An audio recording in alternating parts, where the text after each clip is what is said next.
News اور Karachi studio سے میں ہوں سید سلیم اللہ۔ ناظرین کرام، وطن عزیز پاکستان اس وقت نامساعد حالات سے دوچار ہے۔ پاکستان کی تاریخ میں 75 سالوں میں ایسا سیلابی منظرنامہ دیکھنے میں نہیں آیا۔ سیلاب اور بارشوں سے 3 کروڑ 30 لاکھ سے زائد افراد براہ راست متاثر ہوئے ہیں۔ یہ سیلابی ریلا نہ جانے کتنے سوانح خواب اپنے ساتھ پا لے گیا ہے۔ وطن عزیز ہمیں پکار رہا ہے، آئیں ہم سب مل کر اپنے ہم وطنوں، مجبور اور بے گھر افراد کی مشکل کم کرنے میں اپنا کردار ادا کریں۔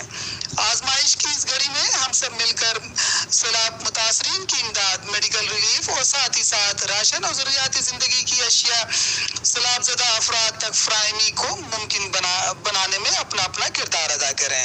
یقیناً ان نامساعد سیلابی صورتحال میں تمام پاکستانی غمزدہ ہیں اور اپنے ہم وطنوں، بہن بھائیوں، بزرگ اور بچوں کی امداد اور بحالی کے لیے سرگرم عمل ہیں۔ ان میں سیاسی سماجی تنظیمیں بڑھ چڑھ کر اپنا حصہ ملا رہی ہیں، لیکن ان سیاسی جماعتوں میں ایک نمایاں نام جو کہ ایک نوزائیدہ سیاسی جماعت ہے، پاکستان عام آدمی موومنٹ، وہ دکھ کی اس گھڑی میں اپنا بھرپور کردار ادا کر رہی ہے۔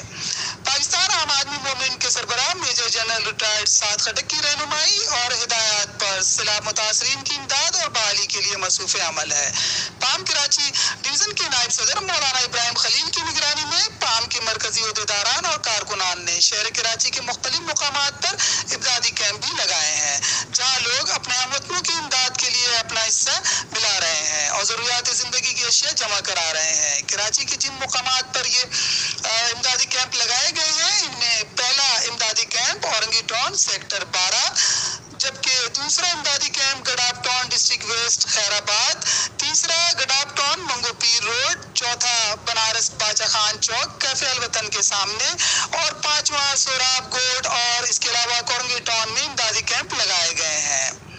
پاکستان عام آدمی موومنٹ نے تمام سیاسی پارٹیوں کے درمیان بہت کم وقت میں اپنی نمایاں پہچان بنائی ہے، کیونکہ پاکستان عام آدمی موومنٹ عام آدمی کی معیار زندگی بلند کرنے میں نمایاں اور کلیدی کردار ادا کر رہا ہے اور ساتھ ہی ساتھ وطن عزیز کی ترقی، خوشحالی، غربت، مہنگائی اور ناانصافی کے شکار عام آدمی کی فلاح و بہبود کے لیے جامع حکمت عملی بھی مرتب کر رہا ہے۔ پاکستان عام آدمی موومنٹ کراچی ڈویژن کے نائب صدر مولانا ابراہیم خلیل اس سیلابی صورتحال